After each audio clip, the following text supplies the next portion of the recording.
Kickback is one of the most dangerous moments in the woodshop. It's violent, it's fast, but there are times kickback isn't random. With a proper system in place, there are ways to prevent cut stock from violently shooting out, or back at you. I'm here to explain how kickback can actually happen and how one could prevent it. I'm preparing the factory setup to discuss scenarios from my past experiences, then I'll show why the DC15 dust collection system could help reduce kickback.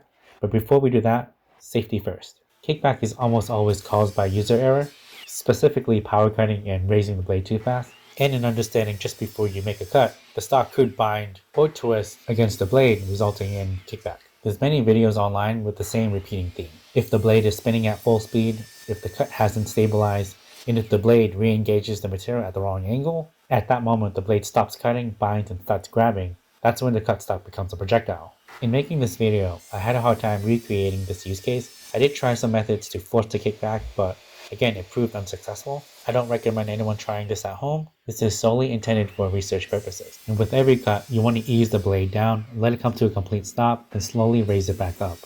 I've had instances before where thin stock dropped through the throw plate, causing kickback. Having a zero clearance throw plate restricts shortcut stock from falling underneath and catching the blade. Let's remove the factory throw plate and install the DC15. Before we add the dust channel, there was one more thing that can cause kickback, and that's leaving offcuts on the bench. The blade can cause turbulence and vibration can shift them, allowing a piece to move and bind the blade, causing kickback. This was one of those moments where it could have ended badly, so I had to stop and walk away. Next thing to watch for is warped stock. I don't have a large bowed board here, but the idea is the same. When the stock doesn't sit flat against the fence, you'll have a gap. And if you force it square, the wood flexes, and once you cut, tension releases and the blade binds. And it can twist the wood. That's how kickbacks happen.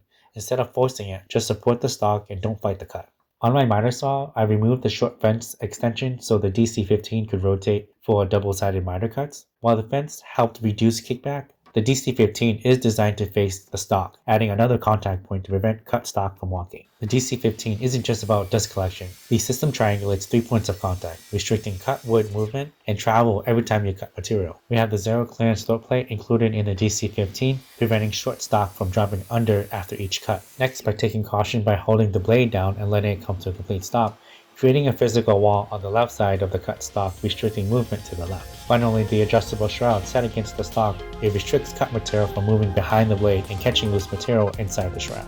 Kickback usually happens when you least expect it, and often due to user error. My dust collection system won't eliminate it completely, but it can reduce the risk. With good form, technique, and muscle memory, kickback is rare. I wanted to share my experiences and what I've seen happen to others and what could happen to you.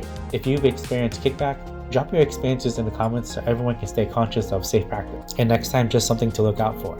You can shop for the DC15 model that fits your miter saw at buythegreen.co. Let's start the new year safe, get busy, and stay busy. See ya.